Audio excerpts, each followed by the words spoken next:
What are you wearing? A Canadian tuxedo. Canadian. I'm a hockey player. Let's go Blues. Let's go Blues. Let's go Blues. To all you Blues fans, we're bleeding blue with you. Let's go Blues. Let's go Blues. Let's go Blues.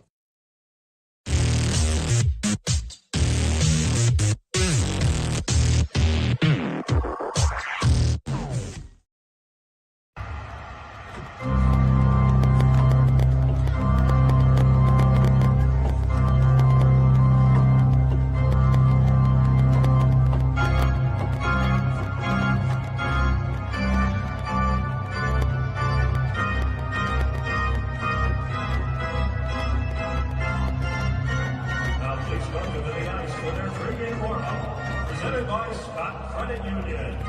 Yours.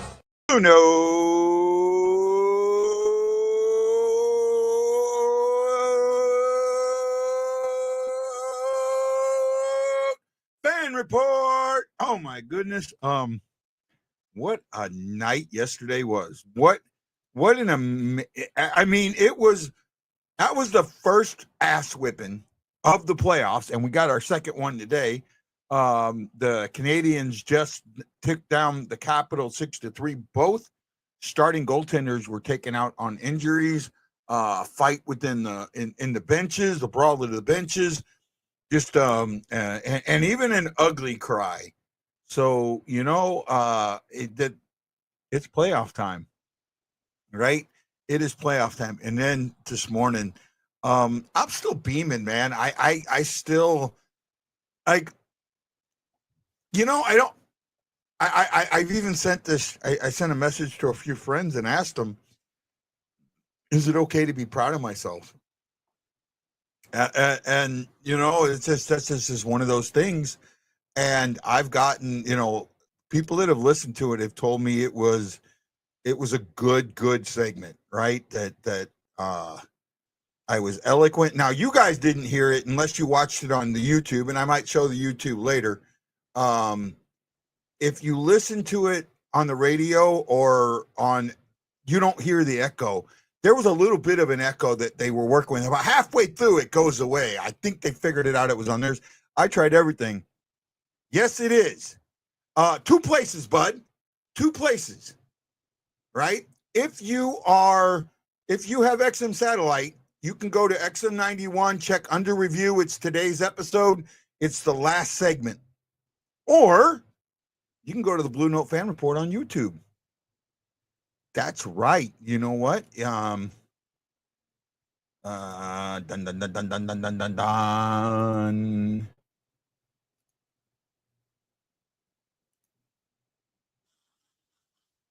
It is also right here. Right there on the BueNote Fan Report page. You can see it there. I was able to record it today and get it down. There's a little bit of echo in it till about halfway through. I apologize for that. I think it might have been coming from there because it goes away. I think their sound engineer figured something out because I tried everything on my board. I checked everything. I lowered things and it was still there. And then it disappears during the interview. So I'm guessing it was on their end. I got a Christina. I can't read that name. I'll have to look at it, but thank you. So yes, you can see it there. And I may play it later. Depends on how things go. What a playoff this has been, right?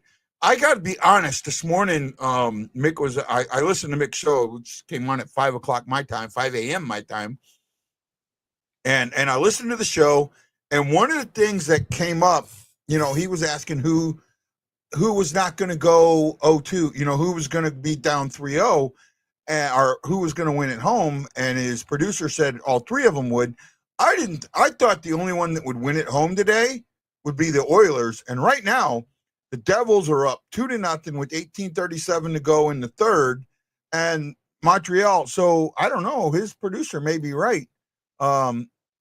No, and you know what, Shai? If you want to hear it, let me know, and I'll play it later. Right now you're the only one listening, so I would play it for you, buddy. The interview went really well.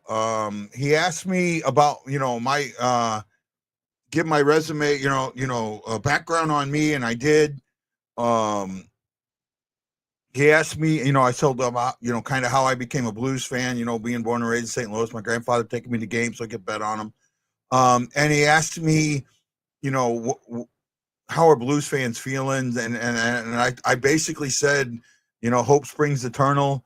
And we hope for the best, prepare for the worst and hope for the best. I think that's it. But I also said, if we got swept in this series, I'd have been okay with it because we're a year ahead. He asked me what each team had to do. I said that. And then, he asked me who my top three Blues players were. And I gave that. And, it's about a 9-minute interview, give or take. I'm glad I got that much time. Right. I'm glad I got that much time. And he said, I want you back. So, that's great. Hopefully I will get to come back. Hopefully we'll get more people, to start following the show. I really hope so. I would love it.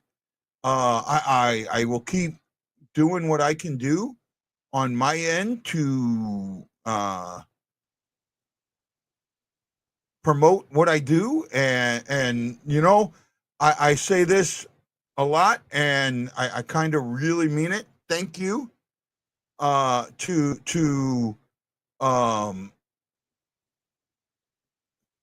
thank you to a lot of you, to my friends out there who encourage me every day. Right? A big, huge thank you to those of you who encourage me every day to keep doing this. And when there are times when this is hard, this is not easy to do. And there are times where I have wanted to say, fuck this, I'm done. And you guys haven't let me. Right? You guys haven't let me. You've made sure that I understood that I'm important to your hockey lives, and that means a lot. That means a lot. It really does. And today was a culmination of that. Today, I really felt that. Like, I listened to a show because I wanted to make sure I was ready to talk to with what was going to get talked about, and I was trying to make sure. Thank you, Iguido. I was trying to make sure that I completely understood, that what this was, and his is more of a call-in show than anything else, and I liked it, and he's got regular callers that call in pretty, and that, so I get it. Kind of reminds me of a couple of shows that used to be on ESPN or now on, and they're on XM, I think. I forget what the names of who the guy was, but he had his special callers, and they all did just wore this and wore that and something like that. And I think maybe if you've seen it, you know what I'm talking about. And I was kind of little worried that it was going to be somewhere along those lines, and it wasn't. It was a very respectful, knowledgeable interview, and he really made me feel good, and I told him how I felt about, the Blues and what they were doing, and I, what I felt about Winnipeg. And, I basically said last night, the Mike Tyson quote, everybody's got a plan until you get punched in the face, and Winnipeg got punched in the face. Right. I saw parts of it. Kind of nuts. I guess it started in the pregame, and the NHL has sent memos to all the teams telling them in the pregame, knock off the bullshit. And the teams are saying, F you, basically. Wow. The Kings Oilers game, man, the Oilers being down 0-2, they have to win tonight. I really do. I don't think this team as good as they are. The Kings, they're not losing. They're not. The last time this team was down 0-2, they went down 0-3 and almost won the Stanley Cup. I don't think this is that same team. Wilson versus Anderson. Yeah, I seen part of that. And then Tom Wilson like fake crying. I seen some of that. Thank you, E. I appreciate that. I was nervous, though you can't see it in the video. And I was concerned about the echo, but on the radio you don't hear it. And I've gone and I've re-listened to it through XM satellite radio, and you don't hear it, and that's great. Right? But I enjoyed it, man. It was a lot of fun. Thank you, Kyle. I appreciate it. He really offline. He liked the motif. He thought that was pretty cool. The way I had everything set up and that, and he likes what we do. He likes what we do here, and we just got to keep doing it, right? Hopefully we pick up some new followers and viewers and things like that. And if we don't, I keep trugging, because sooner or later, who knows? But what's important is you guys, right? What's important is absolutely you guys. And that's taken me a little bit to realize. The Dr. Detroits, the Alaska Kyles, the E. Guidos, the Bob Mortons, the Matt Lowe's, the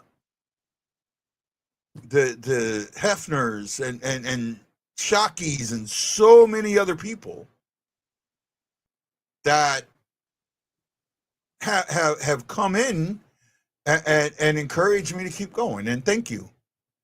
All right. Thank you. We saw last night, they like to say that it's not a series till the home team loses. We saw the kind of reverse of that last night, where it became a series because the home team won. Right?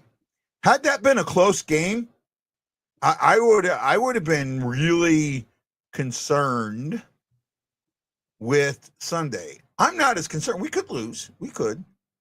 But when you get punched in the face, what's the new plan? Right?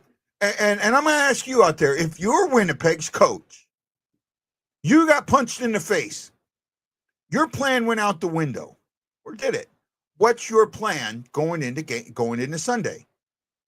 What's your plan going into Sunday? That's what I want to know. What is your plan going into Sunday? Right? That's the first question we're going to ask. And not only that, if you're Hullebuck, what are you telling yourself? What are you telling yourself? Because I heard, everyone kept saying, oh, he's too deep in the crease, too deep in the crease. I don't think that mattered. I don't think it mattered yesterday. I don't think he could have stopped the beach ball yesterday. Right? Other than the one that went off his ass, that was pure luck. Pure luck. Right? I mean, he whatever type of pad he's got it back in there. I mean, he's got enough that it like rubber in there or something, because it just zinged off. Anything else, and that's just slipping right through into the back of the net. If you're Hullebuck, what's going through your mind? And not only that, if you're Bennington, are you doing one of these numbers? Right? Or are you looking across the ice going, I'm in your head? Bennington's given up 8 goals. 8 goals this playoff. Right? How many of those 8 would you say Bennington wants back? Well, oh man, Edmonton, quick goal there. How many of those goals, and they've all won them back, but how many of them are, I should have had that goals? I want to know what you think. How many goals of the 8 that Bennington has given up are the I should have had that type?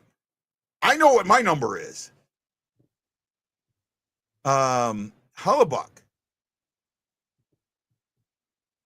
has given up 10 goals in this series.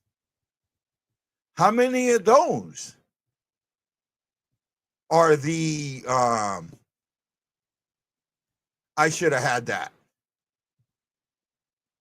Those two numbers are completely different. Completely different.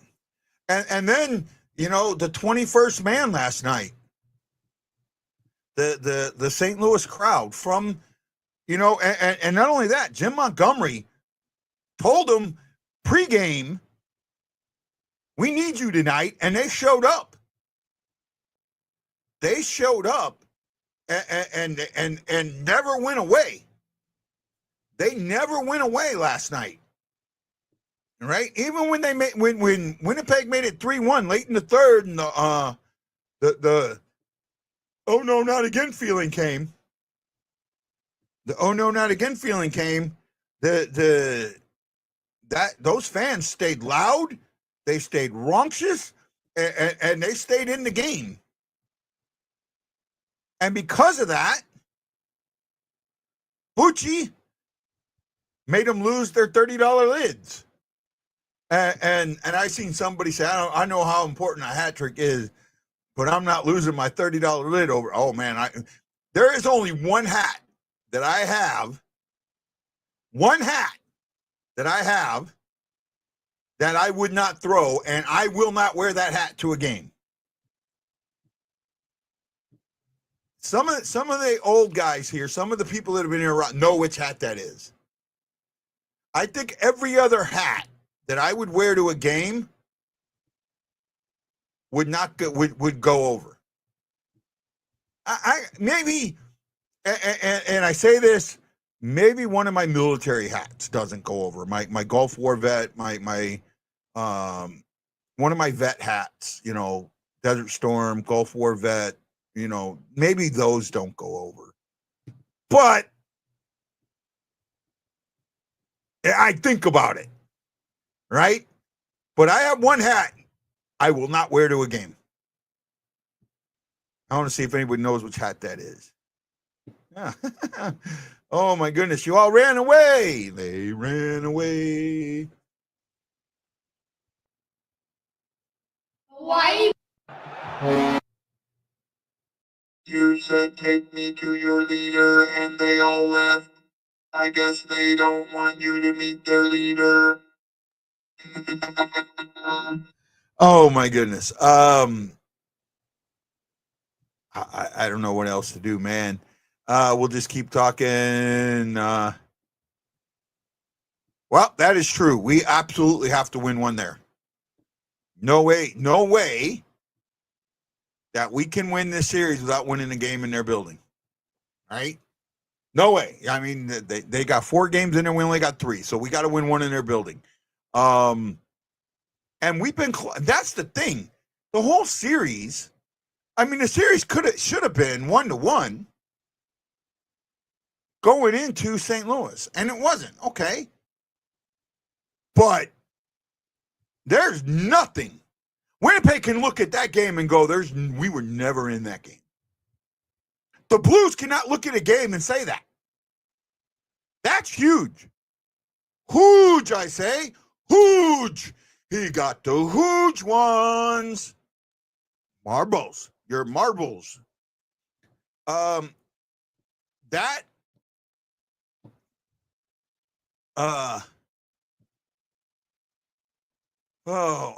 mean, a series can change on one game, right? Well, a series can change on one play. And I mean, we've seen it in the past, right? We can look at the 2019 Western Conference Final and go, that series changed on a play that went against us. The hand pass, right? We can easily say that. Aaron Nels, Kyle Mead, thank you. I think I know who that Christina is now. I'm pretty sure. Yeah, I'm pretty sure I know who that is now. I think she changed her name. I have to look. It happens.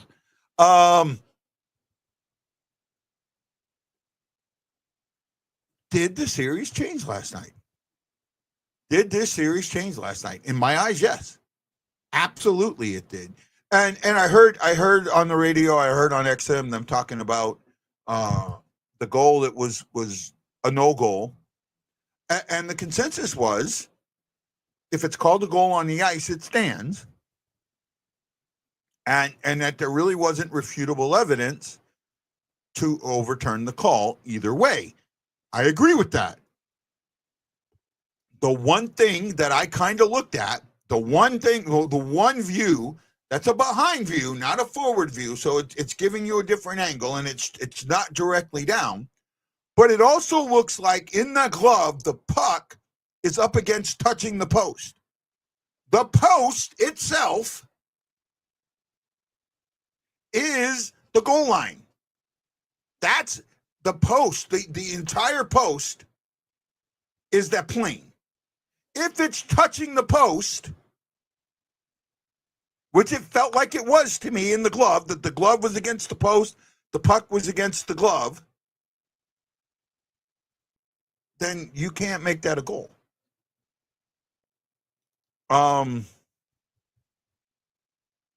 Who showed up for game 4? Well, you're right, E.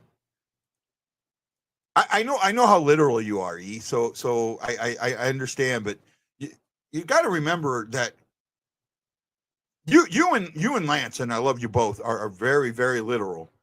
And hockey's not a literal sport. It's not. Right? And when you say who showed up for game 4, you're right. Which Hellebuck shows up? But I don't think which Hellebuck shows up matters. I think which Blues team shows up matters. Because if you get the Blues team that is buzzing like they were last night, that plays offensively aggressive the entire game, I don't think they're beatable. I really don't. To me, the way it looked, it was touching the post. And if it's touching the post, it's not 100% across. But again, I think if they call it a goal, that goal stands. Right? Because there's not enough evidence to say that it wasn't. I think that the official on the ice made the call. And you got to go with it. Right? You absolutely have to go with it. Friday night hockey. We have some Sunday afternoon or Sunday morning. I will be on at 6:30 in the morning. 6:30 in the morning. No late night for Guy. Nope. Got to be up bright and early. Got to have the full of sunshine. Afternoon game scares most Blues fans, and in me it does a little bit, but at the same time, I'm not dealing with the punch to the face, and that's the when it comes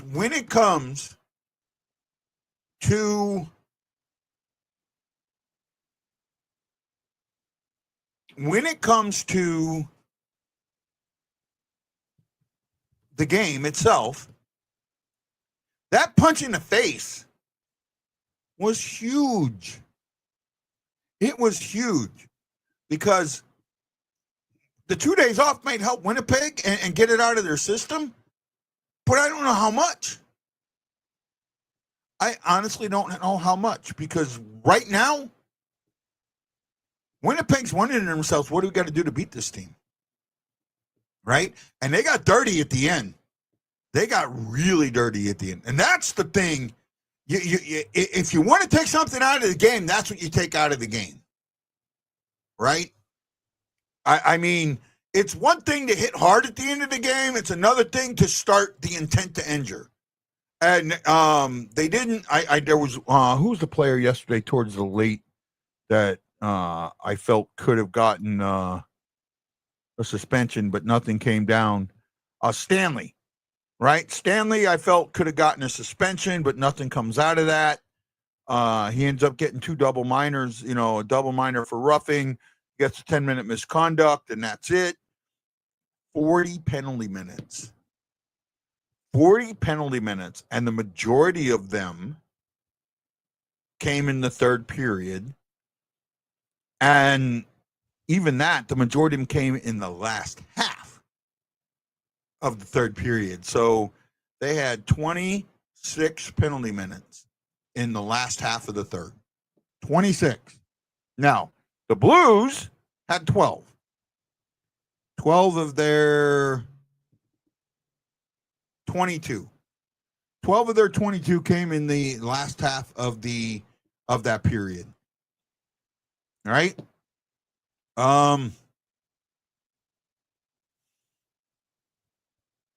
That's the one part that I think that the NHL, because now you're looking at hurting somebody. And that's where I kind of draw the line. Right? You're not sending, the message isn't getting sent. Right? The message isn't getting sent. We're going to be ready for, you want to send that message, go out there and score some goals. And they did get a second goal, but at that point in garbage time, I don't know if it mattered anyway. I don't think it sent a message. I think the only message that the Jets sent was, we're worried. I absolutely feel like that's the message the Jets sent.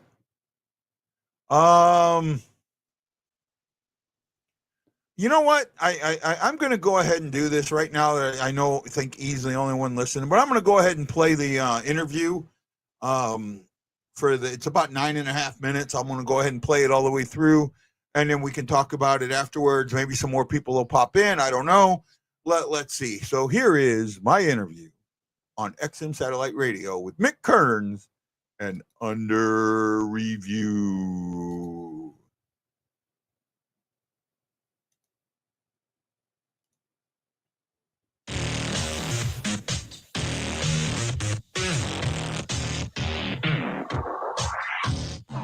My time. We're going to try this now. Peters and Marco Flalo was helping us there. And so if Mark's there, we know it's going to work. I like to look around the internet and see some fellow hockey fans out there and the guys and gals that do different websites and that. Most of them, go team.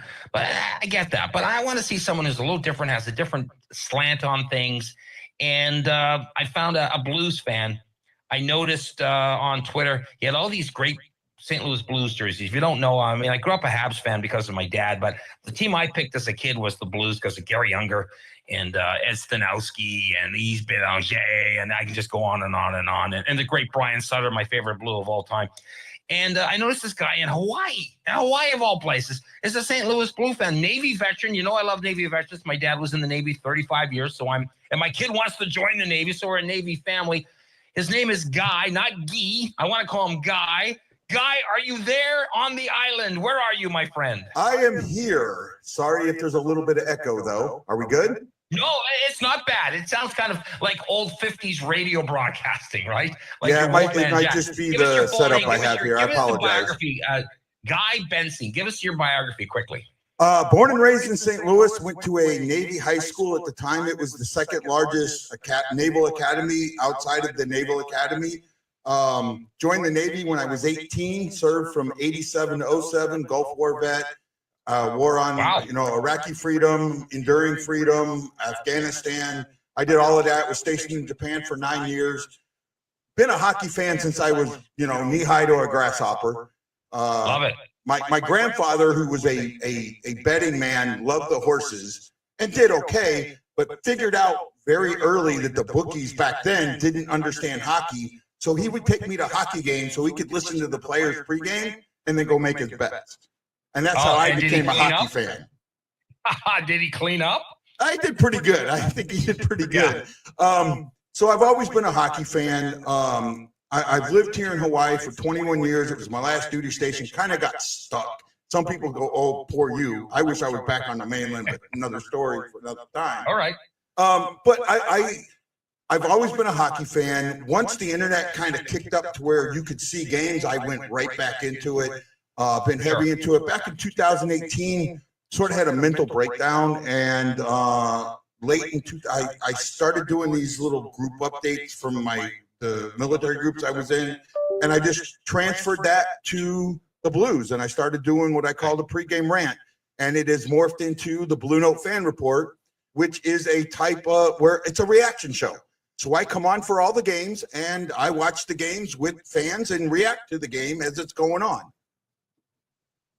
I've got friends who live in down in the LA area. I got family in San Diego. And whenever I visit, I love watching games at 4 p.m. If it's a baseball game out east and I'm visiting, I'm like, this is perfect. But you're watching games like at noon, Yeah. right? Like, it's crazy. And you're 6 hours, we're 6 hours ahead of you Eastern, I believe. Is that Yes. correct? Mm-hmm. Yeah. Yesterday's So, game was you know, on at 3:30 in the afternoon. They're normally Wow. on 2 o'clock my Yeah. time. And then you get an evening. You got your evening to yourself. I think it's. You know what? You can come back to the mainland. I'll switch places with you. I want to live there. I want to ask you whole things about the Blues. Go for it. We'll talk about this series, but I'm more fascinated in the past and all that. How would you describe the typical St. Louis Blue fan? Because as you know, and I've been cheering for them since about 72, 73. There were a lot of heartbreaks. They almost moved to Saskatoon. They didn't, thankfully, much as I love Saskatoon. They hadn't been to the Cup final since 1970. They had things go against them, and they finally win just a couple of years ago. Is the typical St. Louis Blue fan, would you say they're resilient? Is that what you'd say? Because that's the word I would use. We are hope springs eternal, and Right. to use the baseball phrase there, Blues fans expect the worst and hope for the best. And I think that, this season, even if they would have gotten swept in the series, which they're not, and hopefully we can talk about it a little bit, they weren't supposed to be here yet. They're a year early. That's right. And the future looks really, really bright. You've got Steinberg, you've got Dvorsky, a couple other first-round picks ready to come. You could have 4 rookies on that team next year, and a second-year guy in Bolduc, with a really strong leadership core in Thomas and Buchnevich and Kyrou. With Bennington, this team can go a long way. And then you've got probably one of the best tandems in the league with Hofer. This team is given a lot of hope, but let's hope it. I used to, before 19, I would say Bettman had a memo that said once the Blues reach the Western Conference Finals, they have to lose. He finally burned that memo in 19, but that's how we felt. You sound like every other hockey fan. Guy Benson here, the Hawaiian Blues fan. What did you think when they hired Jim Montgomery? Oh, what a move. What a move. And that's bold. That was bold, especially when you've just got a coach under a 2-year. You're almost paying 3 coaches. This is my Luckily, interview. Berube picks up the Toronto job, so you're not paying him there. But you could have been paying 3 coaches, and it was a bold move, but it was the right move. I thought they might hire him as a coaching, like Hitchcock is, assistant, or not assistant, advisor, coaching advisor. But it was the right move at the right time, and the team needed it. Okay, big win last night. I picked Winnipeg to win this series, but in my heart, I'm cheering for St. Louis. It's one game. And they were in the first 2 games that they lost, but man, they took off last night. I mean, that was fun. It was crazy. Fowler the points and Buchnevich with the hat trick. Okay, Guy, you've seen enough hockey. What do you think we see when they play? Was it Sunday afternoon they play? What do we see? What would be like middle of the night for you? That'll be 7 a.m. Yeah, it's middle of the night to me. What do we see not only from the Blues, my friend, but also from the Jets? What are you expecting? It's the old Mike Tyson quote. Everyone's got a plan until you get punched in the face, right? Yeah. The Jets got punched in the face last night. What is their plan? What's the new plan? What plan are they going to come up with? And for me, they've got to get back to what they did in the third period of games 1 and 2, and they tried to do last night, which was this swarming defense that took crazy. Passing lanes out, that took the puck control that the Blues had done in the first 2 periods away. I categorize Jim Montgomery's offense, or Jim Montgomery's style of play, as offensively aggressive, defensively responsible. And they stayed with that through the first 2 periods of game 1 and 2 and the entire game last night. And that's the difference. Even in the third period, when Winnipeg tried to come at them, they were still defensively responsible and offensively aggressive. And if they continue to do that, this series is going 7 games. Wouldn't surprise me. I am encouraged. Guy, before we let you go, we're going to find out where people can get you, follow you and all that. Yeah. Give me, we only got like a minute, so you got to do it quick. Give me your top 3 Blues players you've enjoyed over the years. Your top 3, if you had 3 favorites, who are they? Brett Hull, Gary Unger, and Cujo. All right, that's good with me. I got Brian Sutter in my list.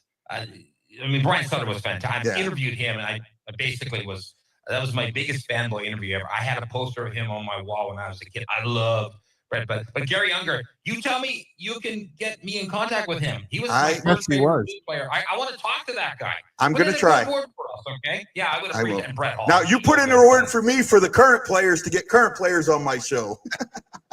They don't even talk to me. They ignore me, so no, I can't help you there. Yeah. Current players are boring. Yeah, they are. You're right. Yeah. Current players are boring. Guy, where can people follow you on Twitter and the internet? They can follow me on Twitter at Guy_Bensing, BENSING, or at BueNote Report. They can follow me on YouTube at BueNote Fan Report, one word. BueNote's one word. And on Facebook, BueNote Fan Report, same way. If and when the Blues move on, we'll be contacting you again, my sir. Okay. You can contact me anytime you want. I hope this isn't a one-time thing. We'll talk again. Guy, you did a great job. I appreciate that. Thank you. Anytime, my friend. Anytime. Guy Bensing, the Hawaii Blues fan. I'm Aloha. on a road trip there. You can take me to Pearl Harbor. I want to go. Coming back, we'll set you up for the day. Don't go anywhere. It's under review.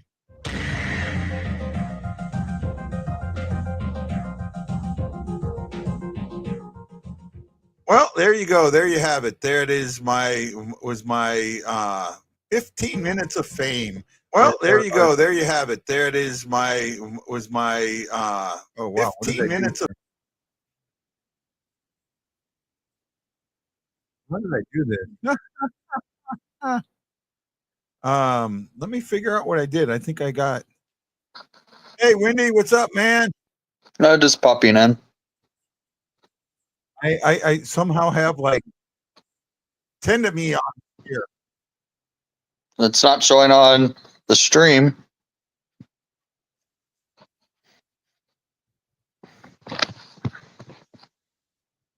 Yeah, hold on. There we go. I guess that's what it was. There we go. I guess now we're good to go. How you doing, bud? I'm doing all right. Just popping in real quick.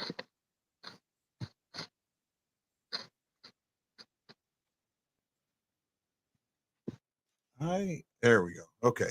Now I got it. Okay, we're good now. I'm not playing. I guess I had a Facebook page up. What's up, man? Let's talk. Let's talk some hockey. That Montreal game was probably the most entertaining game of the playoffs so far this year today. Second most. I'm sorry. I would say Montreal's game was pretty entertaining. You ended up having the E-bug situation potential in the game. Montreal came out playing very aggressive hockey, which is not their typical style. Made a fun playoff game. But I know what you're going to say is yesterday's game. Well, I mean, how can you not? I get. Hold on. I get, Wendy, why you would go to the Montreal game. I see that. I see why a common hockey fan might do that, or even I can understand it. But what you saw yesterday in yesterday's playoffs, that was about. And I don't know if you saw the interview that I did on NHL radio. That's what. Yeah, I heard. Okay. I said that it felt like the Mike Tyson, everyone's got a plan till you get punched in the face. And it really felt like not Montreal, Winnipeg got punched in the face yesterday. I'm going to say this. We saw playoff Hellebuck yesterday. And what was my main concern going into the playoffs for the Winnipeg Jets? Would Hellebuck be Hellebuck? And I think he's been playoff Hellebuck from the beginning. The game 2, he was locked in. Game 1, he looked like he was flushed. He was on the verge of playoff version Hellebuck versus not so much. His team bailed him out in game 1. Game 2, he bailed out the Jets, in my opinion. Game 3, he fell into playoff Hellebuck, who gives up 6 or more goals in the games. What I saw some of that, but I also saw a Jets team that again, the first 2 goals on Hellebuck you cannot put on Hellebuck. Yeah. Right? Every goal after that you probably can. Maybe the Fowler goal, the third goal you don't, but just about every other. But the team let him down last night. And that reciprocal of they let me down, I let them down. They let me down, I let them down. That circle of distrust that I've talked about when we had Jake Allen, you would see it. I mean, it was kind of just crazy. Mm-hmm. But I look at that game in this series. Hellebuck has given up 10 goals. Okay. Yeah. Bennington's given up 8. I asked a question earlier, and I'm going to ask you this question, and I want an honest answer, not a Blackhawk fan answer. I want an honest hockey aficionado answer. If you look at Bennington's 8 goals, how many of those goals do you say Bennington goes, oops, that's on me? I would say 2. I wouldn't even go that high. I think you're high on that. And how many of the 10 goals that Hellebuck's gone in can you go, that's on me? 6. And I'm probably with you on that. I thought maybe 5, maybe 6. For Bennington, I don't put any of them on Bennington. I don't put a single goal. 2 of them were behind the net feeds, one-timers. You're not going to stop that. A couple of them were, bounces off the sticks or skates in front of the net. You're not going to stop that, right? Maybe I can give 1. Maybe 1 I would go Bennington. That's on Bennington. But I think Bennington, even up to yesterday, was out playing Hellebuck. Okay, I do have to ask you your thoughts on the waived Cole Perfetti goal that should have counted last night. If they'd have called it a good goal on ice, it doesn't get overturned. They called it a no goal. If it was called a good goal on ice, it doesn't get overturned. If they call it a no goal, it's not going to get overturned either. Right? And the one thing, because I've looked at it when I first saw it, when you first look at that glove picture where it looks like the puck's completely across the line. Which it was. Right? Hold on. Give me a second. When you first look at it, that's the first opinion. But then if you look at it just a little bit more, you notice that the puck is up, the glove, where the puck is touching the post. But the back of the glove with the netting. But the puck itself on the glove is touching the post. If the glove's not there, that puck is touching the post. The post, the entire post, is part of the goal line. That's the plane. The back end of the post is the plane. So if the puck is touching the post, be it in mind in the glove, then I think that based on the evidence that they were able to see, they made the call that they were supposed to make.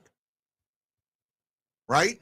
And again, If it had been reversed and it had been called a good goal and they reviewed it and let it stand, I'd have been okay with it too. Mm-hmm. Right?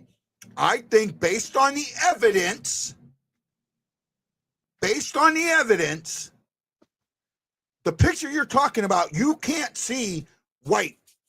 You can see that puck up against the post. If that glove is not touching the post, that's a good goal. But there is another angle of it.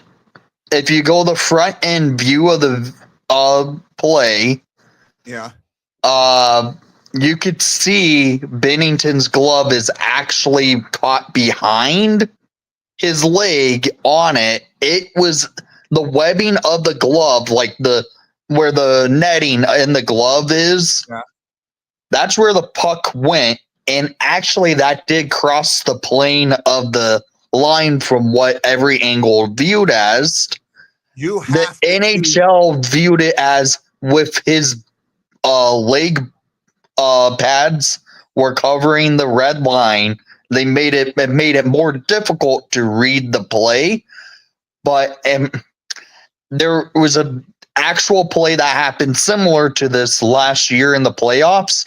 They waved it off, no goal, but then they went to review and they deemed it a goal. I believe it was in the Edmonton LA series last year, and Edmonton fans were livid. LA fans were, that was clearly a goal. But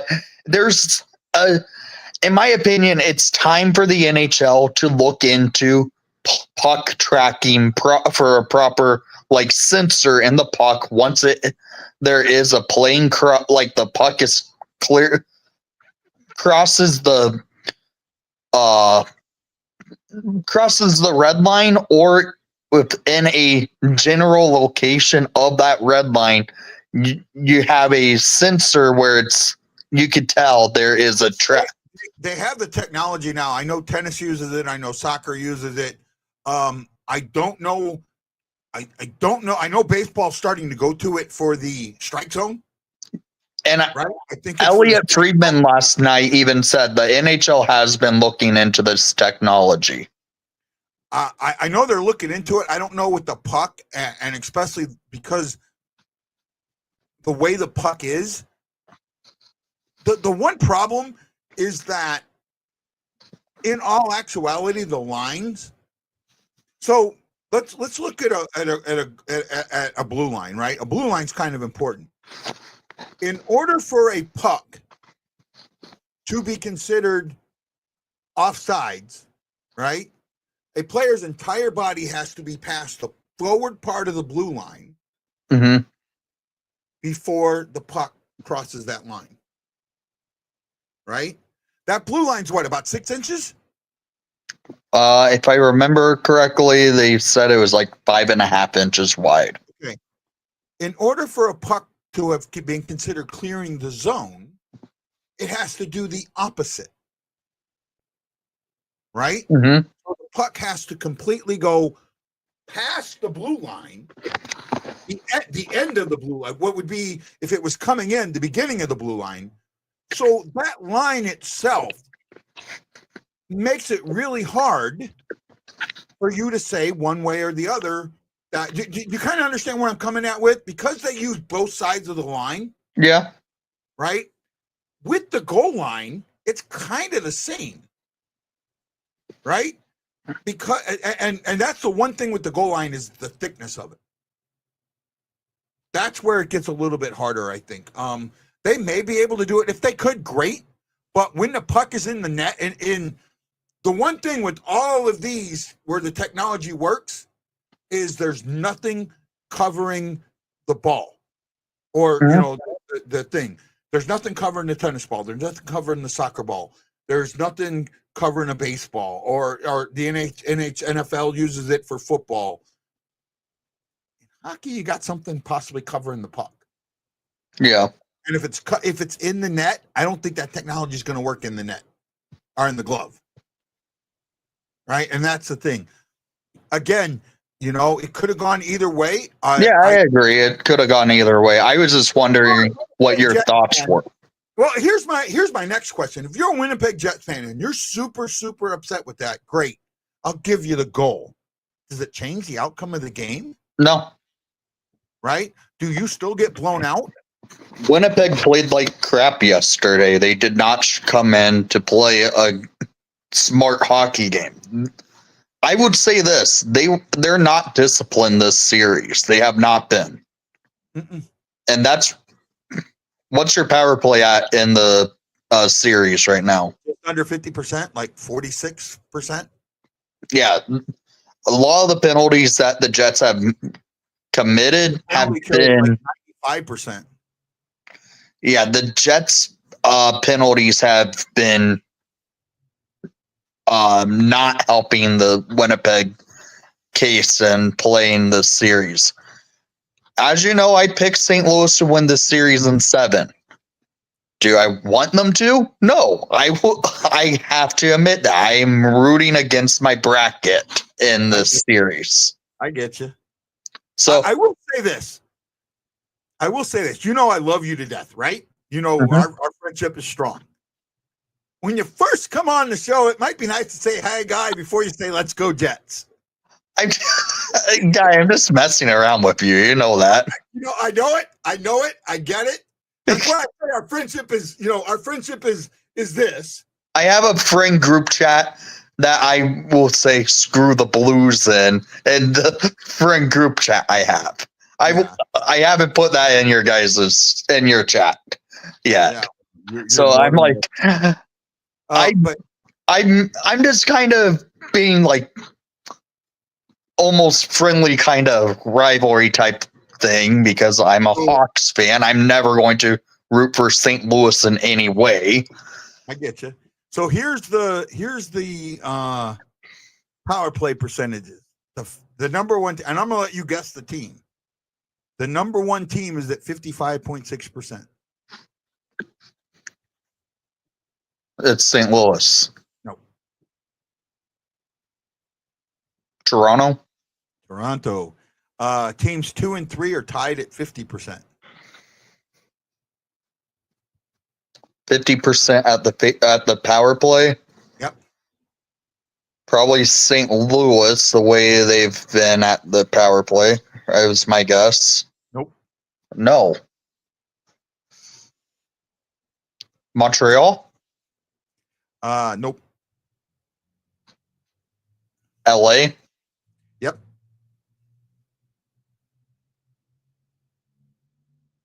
Dallas. LA and one other one. Dallas. Nope. Carolina? Nope. Florida. Oh, okay. They're both at 50%. At 40% is the Blues. Okay. All right. They had a couple power plays late that they didn't like in the last game, you know, when they were 5-on-3. After Parayko scored that goal and it was 7-2 in the last 4 minutes, they backed off. Yeah. Right. Wendy might have frozen. There he is. Sorry, I bumped something on my phone. I'm not on my computer, obviously. Yep. Hey, Wayne, how you doing, man? Did you get to hear the interview? I hope so, bud. And now, penalty kill. Top 2 penalty kill teams have not allowed a power play goal yet.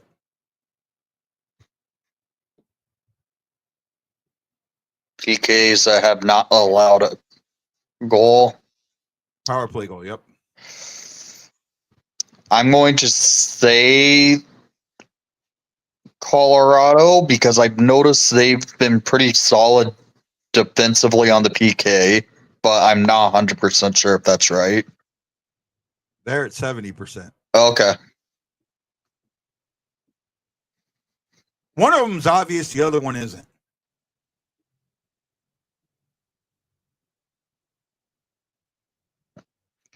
If you think about how the series are, LA, that's the one that I don't think's obvious. The other one is obvious. LA had a good PK this year. Yeah.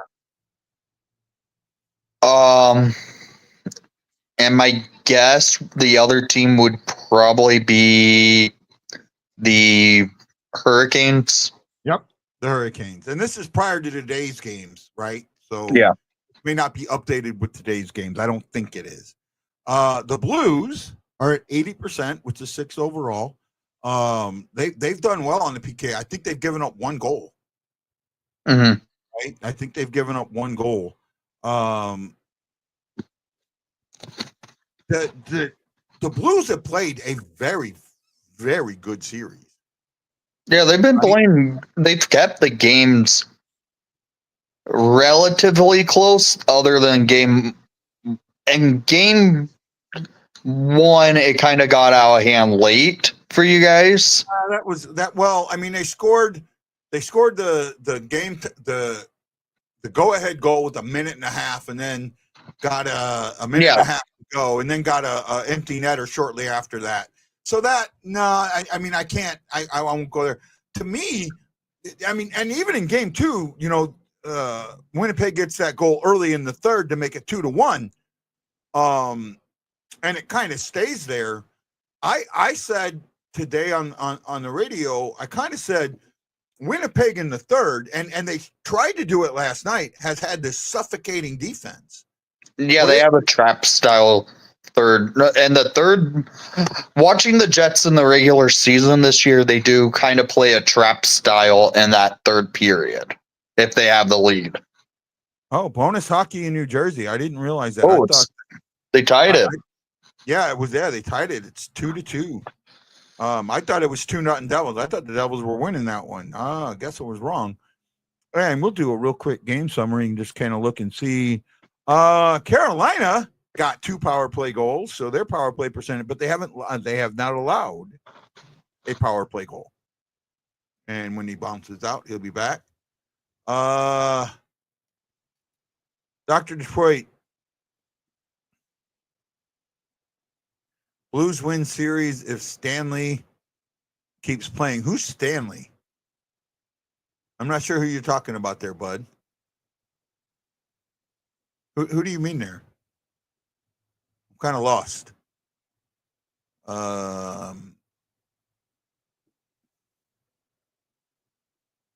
don't have a Stanley on our team. You got me lost. Whitney should come back here in a second. Oh,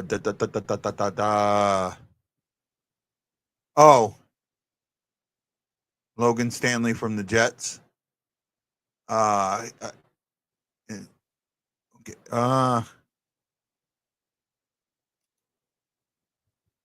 He's not their backup goaltender, is he? Might be. I'm blanking out, so give me a second. No, Comier.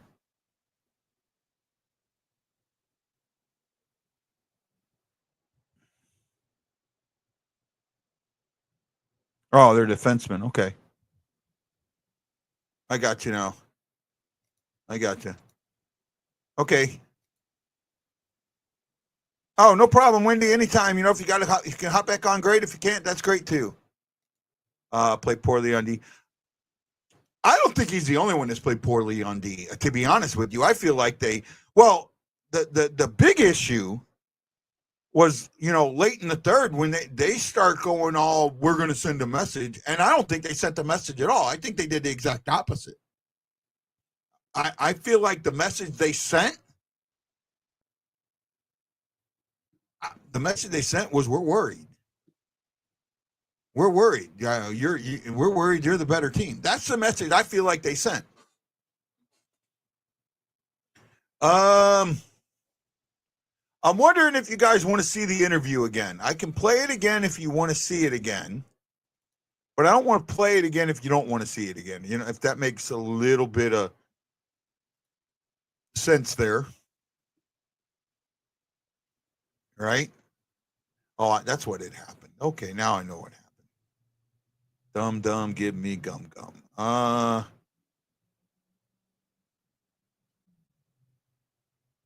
Like I said, if you want to see the video again, I will gladly play it. I don't want to play it unless you guys want to see it again. I'm proud of it. I thought I did a good job. The Blues played them like a banjo. I kind of agree with that, Wayne. I think they did too. It's funny, Wayne. Definitely not ready for last night's game at all. They never were in the game. No, they weren't. What's funny, Wayne, you sat there the day before or 2 days before.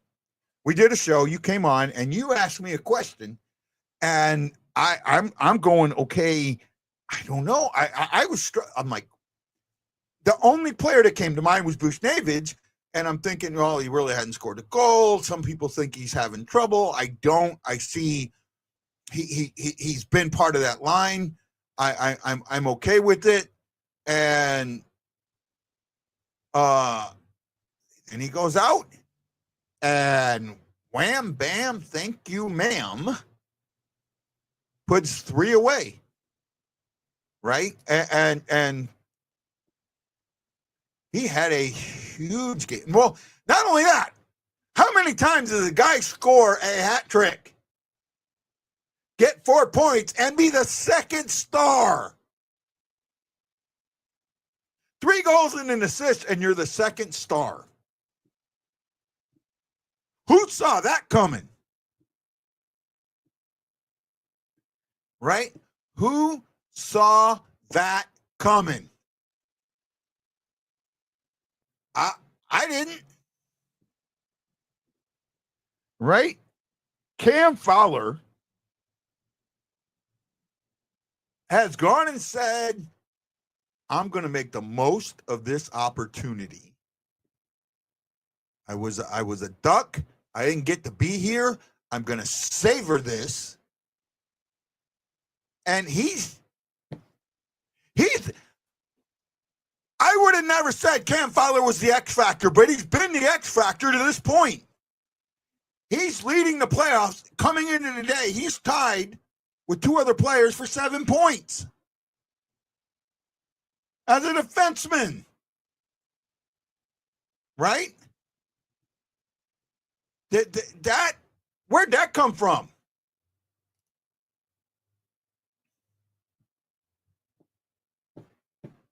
Fowler was great for the Blues. He has been great for the Blues. And you gotta, so many people have been down on Doug Armstrong consistently, right? Oh, he's got all these bad contracts and he does all these things.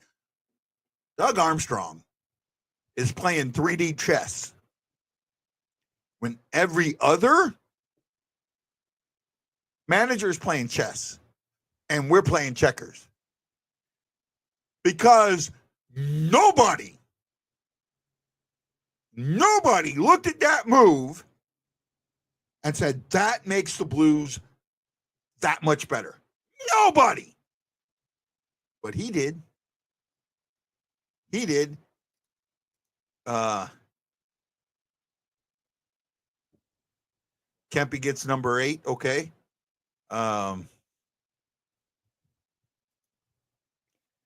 Where's that one at? Where's that game at? It's 2-1. I've got it on, but I'm talking to you guys and not paying attention to it. He's got 1 more year. He'll play next year at 70% of his salary for the Blues.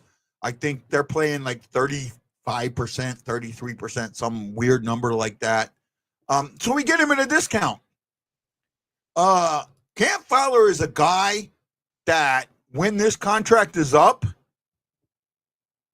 could give you a hometown discount because I think he wants to stay playing, but knows that this is a team that's got some very young, good talent coming up, and he's got to be a value.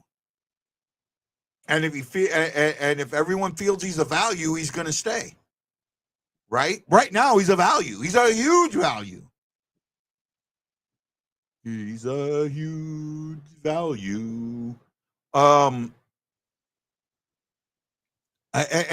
hope he stays one. Anybody agree, disagree? What do we got? We've only got a couple watching. We're an hour and 6 minutes in. I might break it out. By the way, Wayne, if you go to my TikTok, the show that you and me did, I split it into 2 parts and put it on my TikTok. Got a little under 100 views each, but oh well, it is what it is. My TikToks don't do that great. I only got like 290, just under 300 followers, so I'm not expecting them to be good. are have like, I've got a couple that are well over 1,000, but that's about it.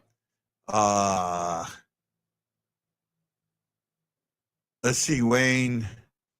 Trying to pull this up here. Wayne, your two videos got 109 and 94. Part 1, 109, part 2, 94. My video talking about the preview for the BueNote Fan Report, or for the radio show, got 111. I'm gonna I haven't put it on yet. I probably will put it on later. I put it on Facebook, and I put it on YouTube, and it's gotten some views. Not a ton, but it's gotten some views, and that is what it is, and I appreciate it. I thank you. Wayne, did you get to see the interview or hear the interview today? Because I know you were talking about it. I had some people message me that they heard him talking about me, and in the lead up and that.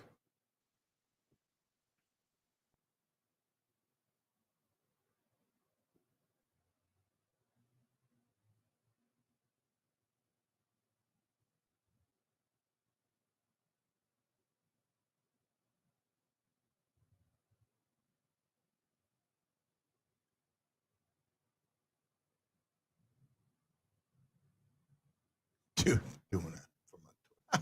Oh my goodness. No, I didn't. And I was pissed at it. Well, you know what, Wayne? You got 10 minutes? Do you have the 10 minutes? Let me know. You got the 10 minutes. If you got the 10 minutes, I can play it for you now. I can play it now for you. So let me know. All right. I see Fowler re-signing with the Blues. Yeah, I do. So you know what? Here you go, Wayne.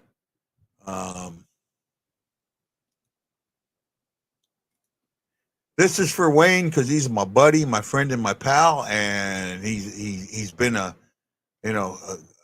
solid good friend of this show. So we're going to do this for Wayne. Stand by as I'm going to play a video. Right? I appreciate Wayne, and this is for him. So take a look. This is my 9-minute, 50-second interview on NHL Network with Under Review with Mitch Kern. I'll kind of hide myself. I'll pull me out. I think you can still hear me, right? You can still hear me. Somebody give me a thumbs up. We're going to try this now. Peters and Marco Flalo was helping us there. And so if Mark's there, and we know it's going to work. I like to look around the internet and see some fellow hockey fans out there. And the guys and gals that do different websites and that. Most of them, go team. But I get that. But I want to see someone who's a little different, has a different slant on things. And I found a Blues fan. I noticed on Twitter, he had all these great St. Louis Blues jerseys. If you don't know, I mean, I grew up a Habs fan because of my dad, but the team I picked as a kid was the Blues because of Gary Younger and Ed Stanowski and Yves Bélanger, and I can just go on and on and on. And the great Brian Sutter, my favorite Blue of all time. And I noticed this guy in Hawaii of all places, is a St. Louis Blue fan, Navy veteran. You know I love Navy veterans. My dad was in the Navy 35 years, and my kid wants to join the Navy, so we're a Navy family. His name is Guy, not Guy. I want to call him Guy. Guy, are you there on the island? Where are you, my friend? I am here. Sorry if there's a little bit of echo, though. Are we good? No, it's not bad. It sounds kind of like old 50s radio broadcasting, right? Like yeah, it might just be the setup I have here. I apologize. Guy Benson, give us your biography quickly.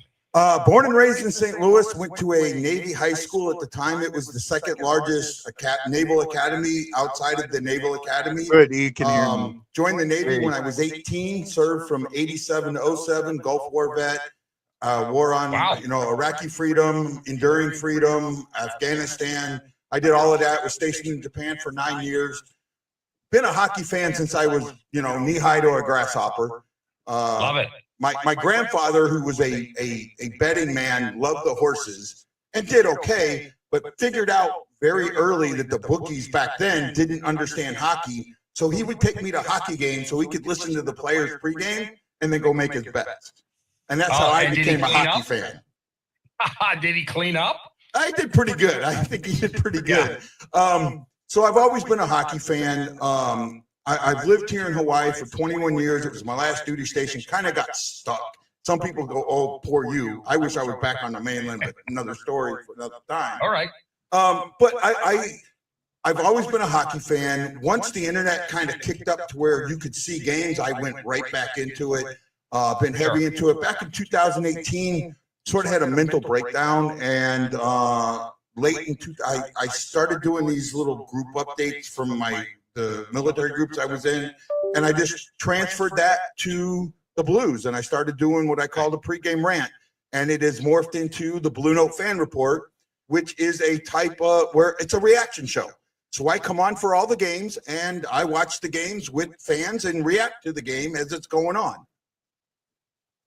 I've got friends who live in down in the LA area. I got family in San Diego, and whenever I visit, I love watching games at 4 p.m. If it's a baseball game out east that I'm visiting, I'm like, this is perfect. But you're watching games like at noon, right? Like, it's crazy. And you're 6 hours. We're 6 hours ahead of you Eastern, I believe. Is that correct? Mm-hmm. Yeah. Yesterday's game was on at 3:30 in the afternoon. They're normally on 2:00 my time. And then you get an evening. You got your evening to yourself. I think it's. You know what? You can come back to the mainland. I'll switch places with you. I want to live there. I want to ask you whole things about the Blues. Go for it. We'll talk about this series, but I'm more fascinated in the past and all that.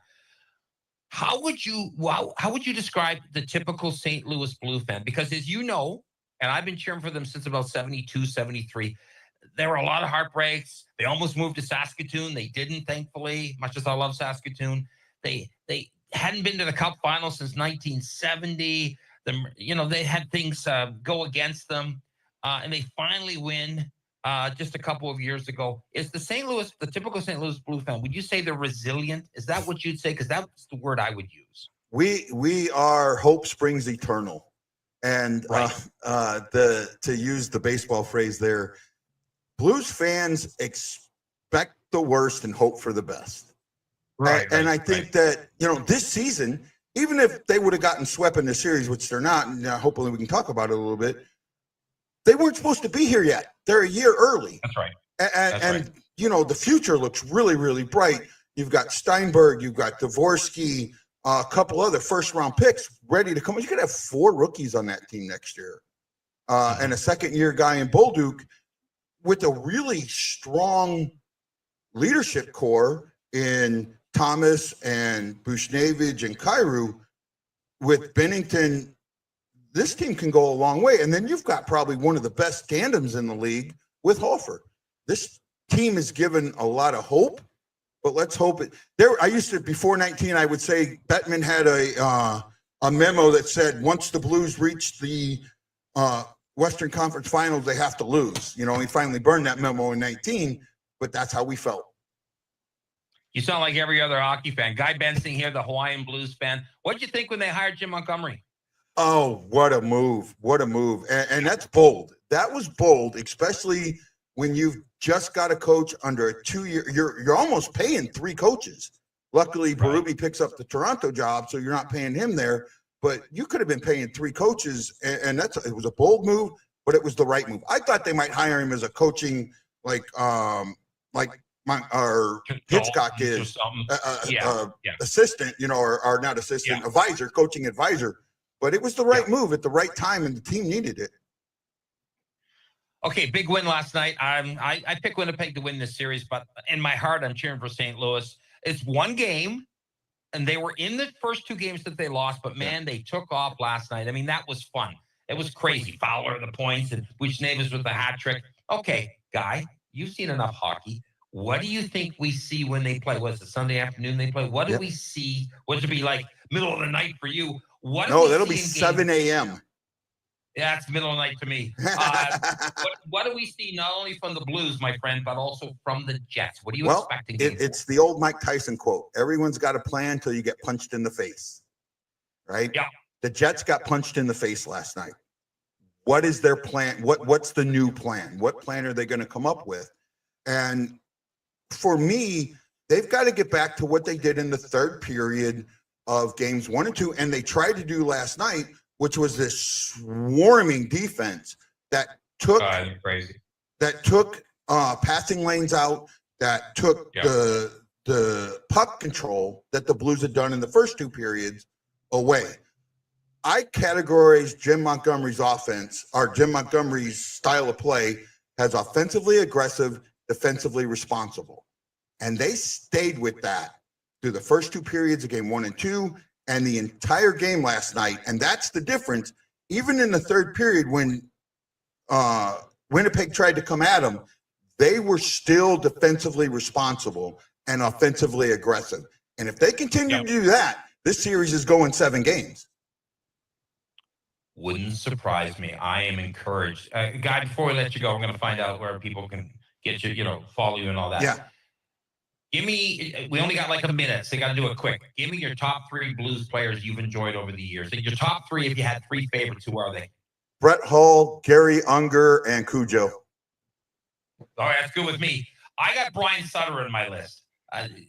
Brian Sutter was fantastic. I interviewed him, and I basically that was my biggest fanboy interview ever. I had a poster of him on my wall when I was a kid. I loved Brett, but Gary Unger, you tell me you can get me in contact with him. He was my first favorite Blues player. I want to talk to that guy. I'm going to try. Word for us, okay? Yeah, I would appreciate it. And Brett Hall. Now, you put in a word for me for the current players to get current players on my show. They don't even talk to me. They ignore me, so no, I can't help you there. Yeah. Current players are boring. Yeah, they are. You're right. Yeah. Current players are boring. Guy, where can people follow you on Twitter and the internet? They can follow me on Twitter at Guy_Bensing, BENSING, or at BueNote Report. They can follow me on YouTube at BueNote Fan Report, one word, BlueNote's one word, and on Facebook, BueNote Fan Report, same way. If and when the Blues move on, we'll be contacting you again, my sir. Okay. You can contact me anytime you want. I hope this isn't a one-time thing. We'll talk again. Guy, you did a great job. I appreciate that. Thank you. Anytime, my friend. Anytime. Guy Bensing, the Hawaii Blues fan. I want to do a road trip there. You can take me to Pearl Harbor. I want to go. Coming back, we'll set you up for the day. Don't go anywhere. It's under review. Okay, there you go. That was. There we go. Let's get it right, Guy. Come on. That was my interview. Whole Cujo Benny. The current player is going to take a little time to overdo the older ones, and you got to remember, I've had Unger on the show, right? I'm hoping maybe I'll get Hull, maybe I'll get Cujo, but that kind of like led that. Thank you. I was nervous as hell. I was nervous as hell. I don't think you can see it in the video.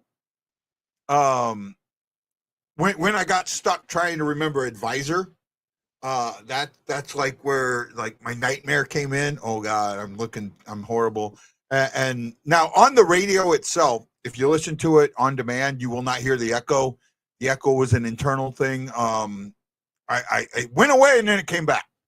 So, but I don't think it was on my end. They thought it was, but I don't know. I checked everything I could. I probably might have had something coming up that was causing the echo, but they worked on it. They got it down. They did the best we could. That's what the earmuffs are for, so it kind of keeps that echo out. But I'll say this: I'm proud of myself, right? I talked about it a little bit earlier. I was ready to quit, and you guys wouldn't let me. And Wayne, thank you very much. You helped me get ready for that. The show we did the other day, the game yesterday. You guys were all encouraging me, and I appreciate that. And it there are things that happen that we understand and things that we don't understand. That interview could be big for me, and it may not, but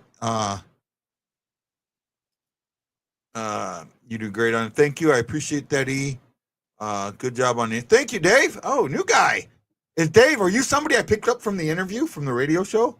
That's what I'm hoping. I'm hoping to find somebody that I pick up from the interview, right? That's what I'm looking for, somebody that I picked up. So can we discuss the home crowd advantage we witnessed well, I talked about it earlier. Even the play, what a statement game that was. Jason, you're absolutely right. I talked about it earlier. Montgomery was playing chess yesterday because while he wouldn't say who was going to be the starting lineup, he talked about the crowd. He wanted that crowd in it. And he threw some jabs at Winnipeg's crowd, they were quiet a lot, and we need our crowd to get in. It was hard to play in front of their crowd, so we need our crowd. But he threw some jabs at them. And Blues fans responded. They were in that game all the way through it. Even when the goals got scored, they were still in the game. When the goals against got scored, they were still in the game. You're right. It has to be fun, and I have to keep making. Sometimes it's not. Sometimes it is not fun doing this. When I do a show and one or two people are there, it's not fun. Now, that's nothing against the one or two people. Nothing against them at all. But when there's no comments coming, you're watching a game and there's no comments coming, I don't get a commercial. Right? Like on those guys get a commercial. They get a chance to breathe, get a drink of water, whatever. Pronger did hype him up pregame. Yes, he did. That is true. I'm on camera 99% of very rarely do I go off camera unless I got to go to the bathroom or need to get some ice. I stay on camera throughout the whole thing. And that's a struggle sometimes. Now I've been playing made some commercials. I might make some more commercials. So I have a break in the intermissions or things like that. I enjoy shows better. Like, for example, I put the interview out there and I've gotten like one comment on it. Right? Great comment. I appreciate it on YouTube. This is the thing, the comments on the side here that you can't see that I can see, actually on this side here, on this side, for my screen. I enjoy that. That's what makes everything so much better. That's what makes everything so much better. Sydney, you're absolutely right. You're absolutely right. The crowd was amazing last night. And they're going to have to be amazing again on Sunday. Right? They're going to have to be amazing on Sunday. The Blues need to come out and be that team, right? Again, I said it in the interview, Winnipeg got punched in the face. What do they do now? Winnipeg has been this bend, don't break team, and when they get that lead, they have this really suffocating type of play, this full court press. Problem is, you got to get the lead for that full court press to work, because in that full court press, you're not scoring goals. You may get an opportunity to score a goal, but in all actuality, your job in that full court press is to prevent them from scoring goals. And with that being said, they need to find a way to keep that energy up for 60 minutes, and you can't. The Blues played a really smart game last night, and we talked about it earlier. Of the 8 goals Bennington's give up, I might put one where Bennington goes, I want that one back. Yeah, absolutely, Wayne, you're right. And I love it. It makes this better. And that's why I think Mick loves his show, because he brings callers on, right? He brings callers on. I don't think our record in the daytime is as bad as you think it is. I think that's a misnomer. Double OT. Wow, yeah. 107 left in OT. That's good for the Devils. I counted them out. Oh, the Kings have tied it up 2-2. Man, if Edmonton goes down 3-0 again, they're done. They're cooked. They are not coming back. 2 series in a row being down 3-0. Well, I mean, they didn't come back in the last. Well, they came back to Game 7. Oh, what a save. Wow, what a save.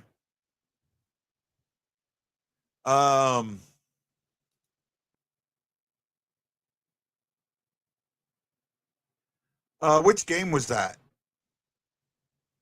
Right? Maybe in game. Yeah, I agree.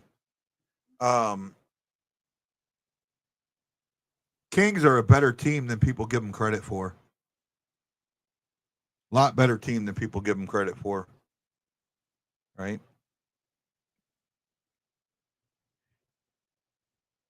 And it's gone. So I thought going into today, I think it was game 2.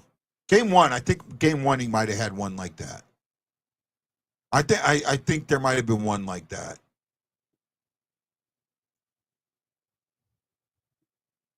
Yeah, it was incredible last night. It was incredible last night. Kings were number 1 home team this year, and they're playing like it, and they're playing well on the road.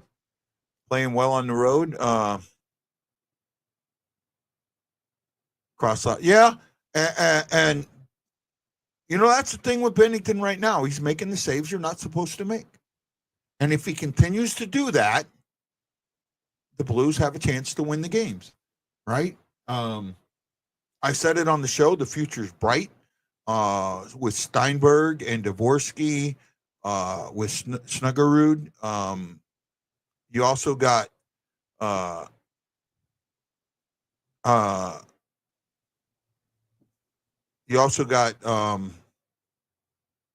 Bolduc being a second-year player next year.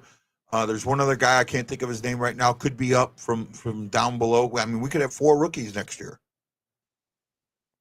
And you know what? We could have 4 rookies next year and be a contending team. I mean, a high-end contending team. That's incredible. 4 rookies, you're a rebuilding team. Not a top 16, top 12 team. And we could very easily be that with 3 or 4 rookies next season. Neighbors, I think, is on veteran watch now. I would put Neighbors as a veteran. Right? I would put Neighbors. He's young, but he's a veteran. They went into a very creative, that was absolutely, when the game started tonight, and it loud, and we're all over Kemper for the whole first period. And they still got out of that period down by 1. Or, only down 1 when they could have been down 2. So, again, you got to remember with this series, this is the 4th season in a row these teams have met in the playoffs. 4th season in a row. And I think they've met in the first round in most of them. Almost all of them. Maybe all of them. I don't remember. I think they may have been first round in all of them. Come on now. Right?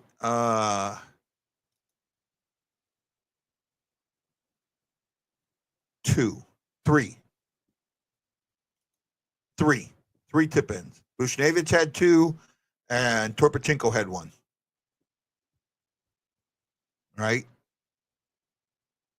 But just about every other goal was a snipe. Well, with the exception of Buchnevich's, where Hullebuck screwed that up. Right? Where Hullebuck screwed up playing the puck. You're right, E. We do, bud. We absolutely do. I see. Am I nervous about Sunday's game? Absolutely. Absolutely. Yes, it's a day game. Yeah, I mean, yes, the Jets are the number 1 team. There's a lot to go. But, we're not supposed to be here. And yet here we are. And we threw the first punch of this series. We threw the first haymaker of this series. Yeah, they got some jabs in, but we threw a haymaker. They picked themselves off the mat. We didn't. Right? We didn't pick ourselves off the mat. They did. And with that being said, how many times does a fighter pick himself off the mat and win? Not often. I mean, it happens, but not often. So if they're got another haymaker in them, right? If they got another haymaker in them, it's a 7-game series. And I want to see that haymaker early, and I want to see a better second period from the Blues. That is the one place that I want to see them better. Special teams have been outstanding. Offense, outstanding. Defense, good. Not outstanding, but good. But that second period lull, that long change, I need to see you come out in that long change and own it. You come out in that long change and own it against the Jets, game over. Right? When Wendy was on, we talked about the no goal, and I asked Wendy, okay, it stands. Does it make a difference? And he says no, but it makes it a game. And we were able to take that out. And then come in the third period, they got one in the third, but then Bushnavids goes right down there and gets the Hattie. I don't know if they're going to come out. They may come out mad. You got to roll with the punches. That's true, but I think they're going to come out aggressive, Sydney. And by the way, Sydney, welcome to the show. Great to have you along. You can follow me on YouTube. I hope you subscribe. Throw a like on today's show and subscribe to the channel. And also, you can follow me on Facebook, BueNote Fan Report or Guy Bensing, please. We would love to have you. We love having you, and thank you for joining us today. Oh,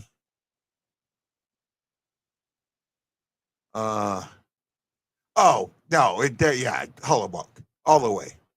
Yeah, you're writing. Well, thank you, Wendy. I appreciate that. Or Sydney, I'm sorry, Wendy. He says it didn't cross the line 100%. Well, here's the thing, E. We don't know, and they couldn't determine it. I felt, and I talked about Wendy with this, that when you see the picture of the glove, that glove is touching the post. And where that glove is touching the post, the puck is there. That's enough for me.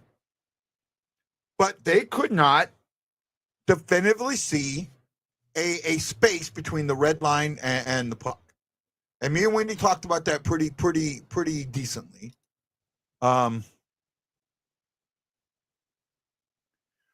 you see, the problem with that picture is it's from behind. And that changes the angle.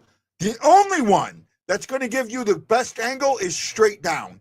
And there was no picture straight down that you could see the puck.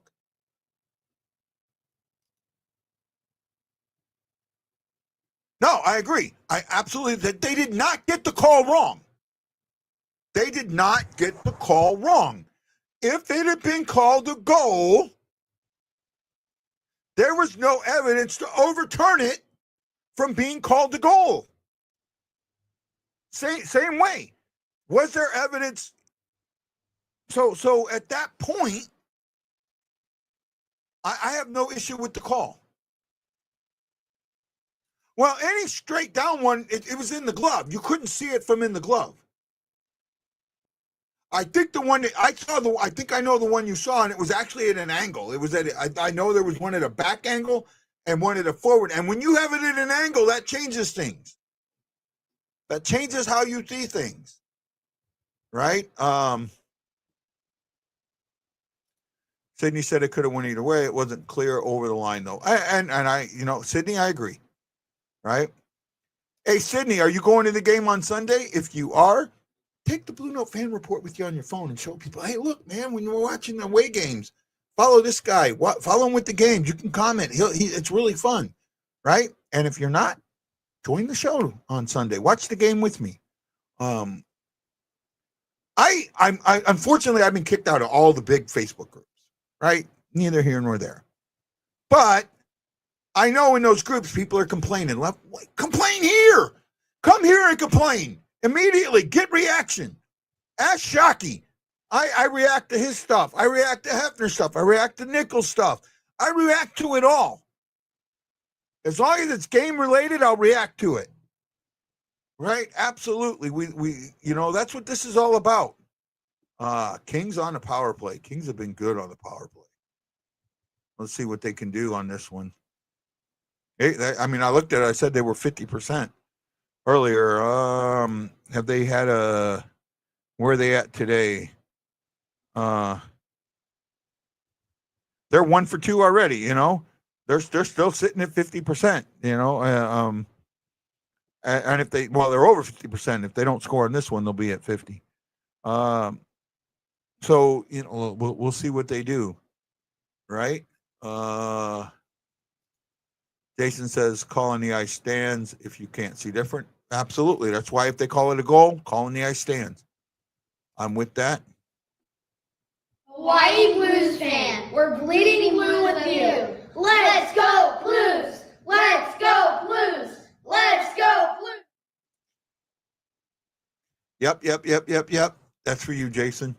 Wayne Horder, Jason Nichols, John Jeffrey, Aaron Nels, Kyle Guido, and Christina. Thank you. You put some thumbs in the air, because you want to know we care. If you do it on Facebook or on YouTube, I love it. Thank you for showing it. I just don't get to see your names on there. Going into a second OT, the Devils are tied to 2. Oh, no. Daughtery just scored, but Edmonton looks upset. Could be something called back. And Edmonton switched their goaltender. That tells you a lot. Right? They may be looking at this one. Let me see here.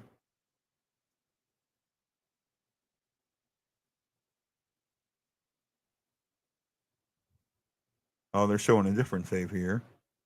Now, man, come on. Show the play that just went in. Here we go. What is he upset about? Oh, I don't know. I didn't see enough there.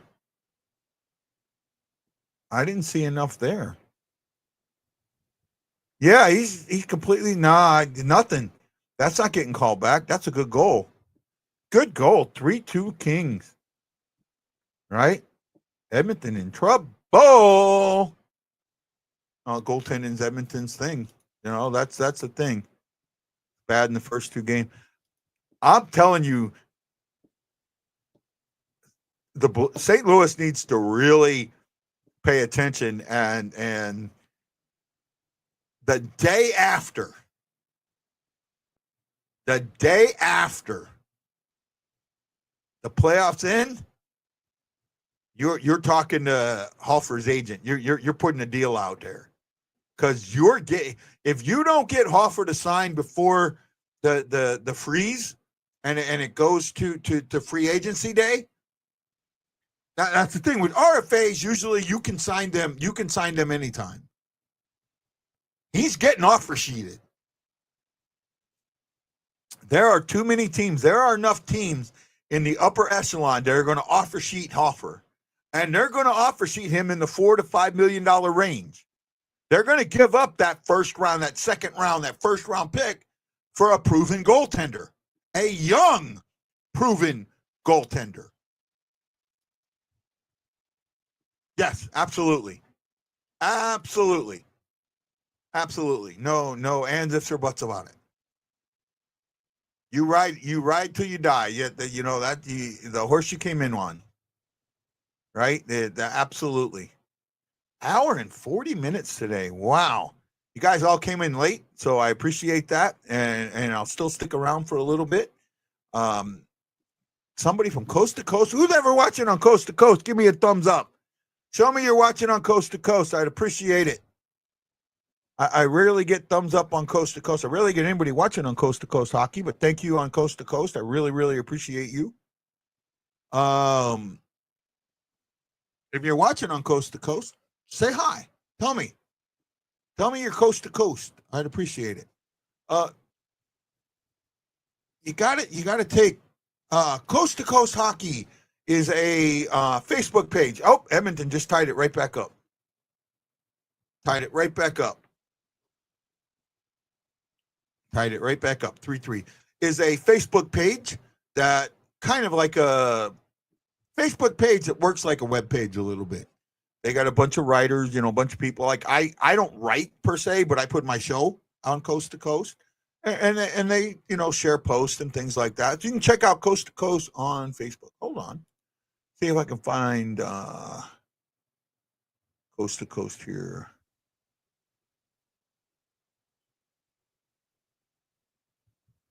Uh,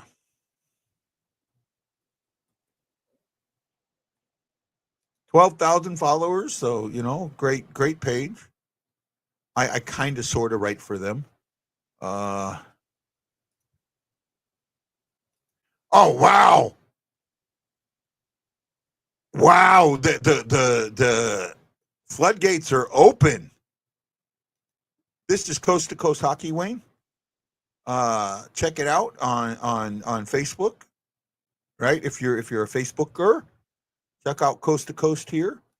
My show right now is on Coast to Coast. I'll even give me a like, right? And say, hi, guy. How are you on COA Coast to COA Coast? There we go. Oh, and I screwed that up, didn't I? There we go. So now there's that post, and you can see it now on live on there, right? Different things. There's some different stuff. A lot of it's mine for me doing my stuff, but I appreciate you all. Should put my interview. I don't think I put my interview out. There's Wayne. There's the one you and me did on Coast to Coast. Just kind of give you a view there. Yeah,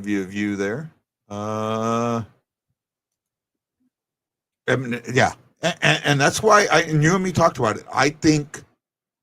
Hi, guy. Thank you.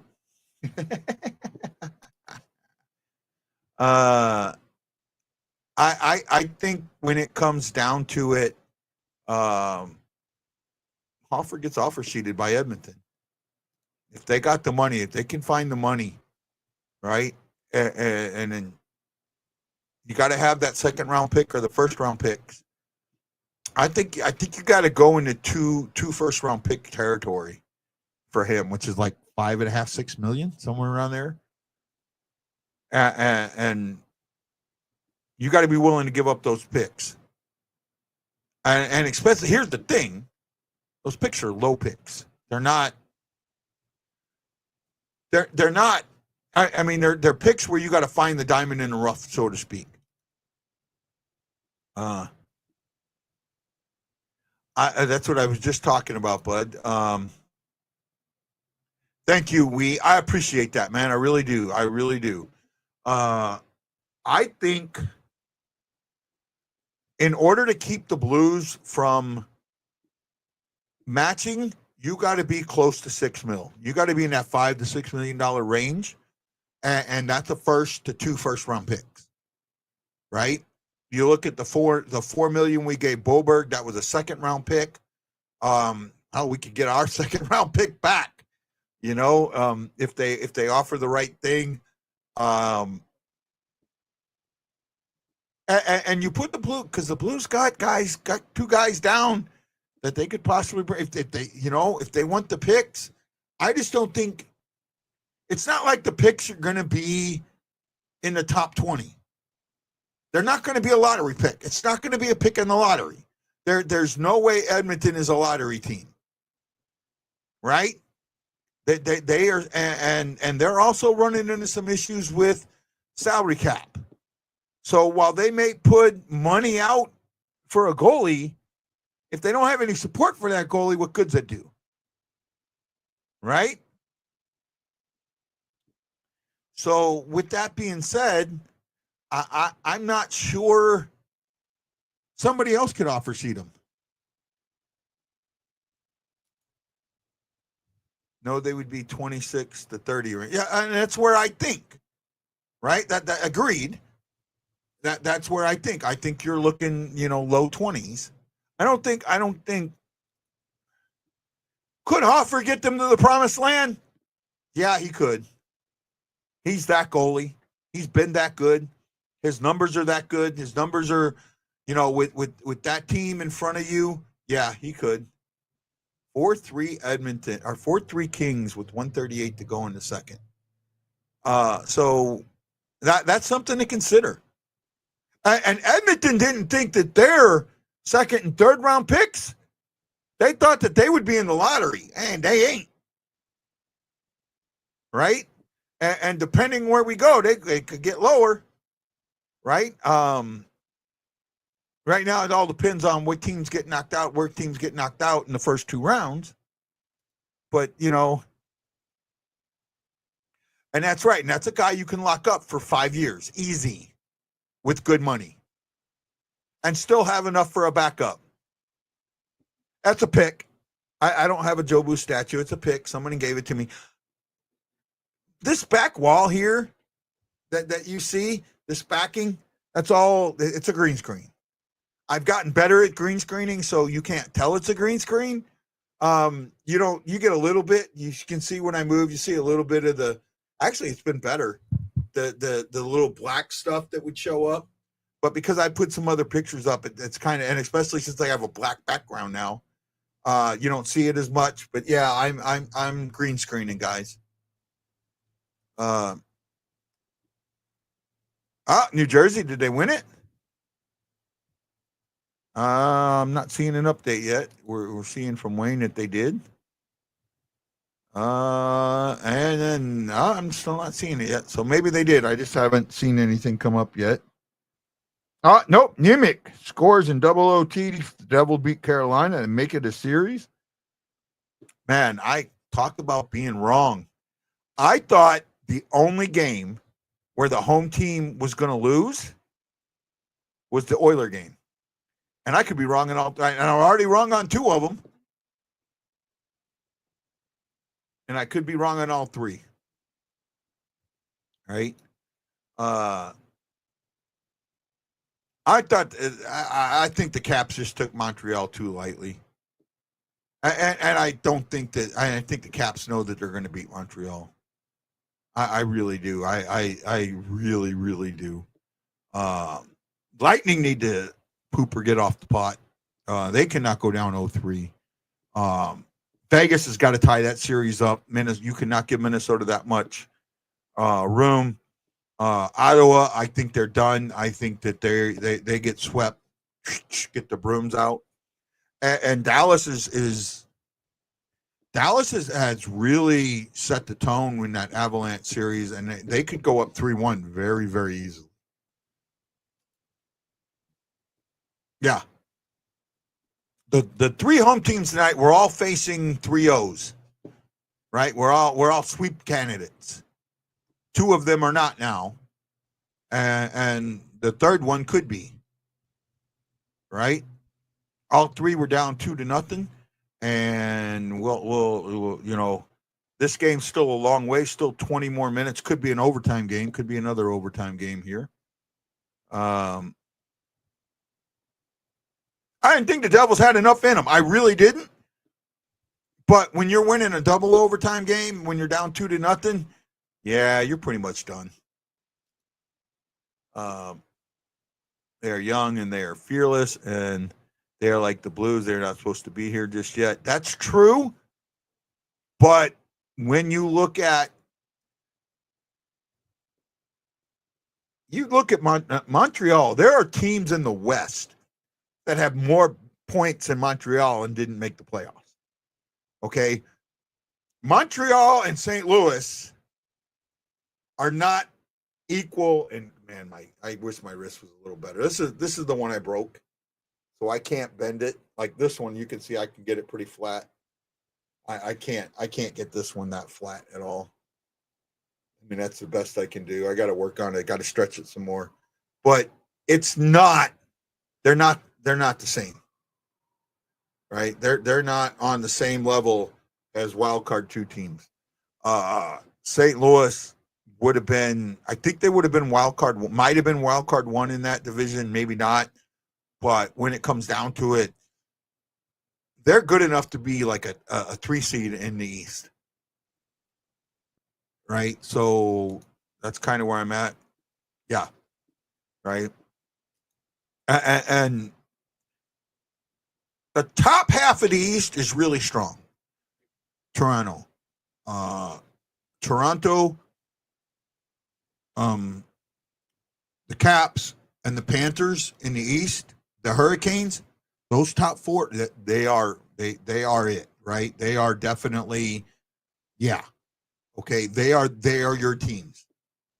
I absolutely believe that. The bottom 4 there, the bottom 4 struggle to hold, with one exception. The Devils, the Canadians, the Senators, they don't hold the Blues and the Wild jock, in my mind, right? I could be wrong, but that's kind of where I'm going with that. They do not hold the Blues jock at all. At all. And that's just saying something, right? Just saying something.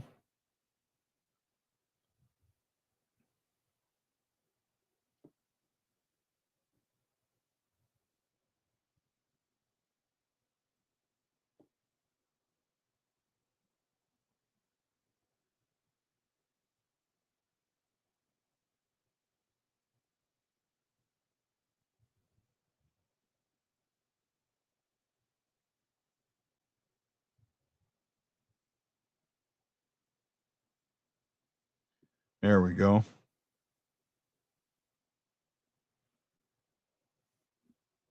I wish I had the following that some of these other, Blues Twitters do and that, but it is what it is. I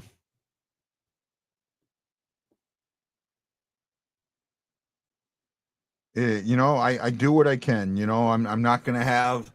I got 1,600 followers on Twitter, I think, on Guy Bensing, something like that. And I know I picked some up in the last couple of days, thanks to my. I just looked at it here. 1,633 followers. Not bad. Not bad. Could be better, but not bad. Wayne says, I got to run, brother. Yep. Spot on the radio. Thank you for playing that for me. I'm off Monday, Tuesday, and Wednesday next week. If you want to do a show or 2 together, absolutely, bud. All you got to do is ask, man. If I'm doing a show and you want to come on, let me know. Right? The East is tighter than the West. No, I don't think so. I don't think so. I think we're tighter. They may be, and I don't think they're better at the top. I think our top's better. So, right, that's where we're at. So, okay, I'm at just short of the 2-hour mark, an hour and 53, 54, 55 minutes, something like that. Thank you, Wayne. I know you got to go. I'm going to go ahead and call it a night too. I had a great time. Thank you all. Let's hope I get back on the radio some more, and let's hope the Blues do good. Find me. I will be posting the show tomorrow for Sunday. I want to wait. I usually wait until I hear what the storylines are so I can put them. I don't know if you see it, but when I post these shows, I put little like comments and things, like today's comments, and I think I can show it here. Maybe today's comments were video killed the radio star. Everybody has a plan till you get punched in the face, and the future's so bright we got to wear shades. That was my comments that I put out there. I try and do things like that. Let's just have some fun, man. Let's just have some fun. Thank you, guys. I will see you on Sunday. I don't think I'll do a show tomorrow. Who knows? I didn't think I was going to do one today. Big old thank you to Wayne Horder, Jason Nichols, Gee, JJ, Sister JJ, Don Jeffries, Aaron Nels, Kyle Alaska, Kyle Mead, E. Guido, and Christina. Christina, I'm wasting away. I'm wasting away with you. You know that song? You are a good person. Christina, I'm wasting away with you. Christina, I wanna be with you. I'm probably getting the lines wrong. Okay, this is Guy, the Way Blues fan, saying aloha, mahalo. Gotta know. You gotta know. Hawaii Blues fan, we're bleeding blue with you. Let's go Blues!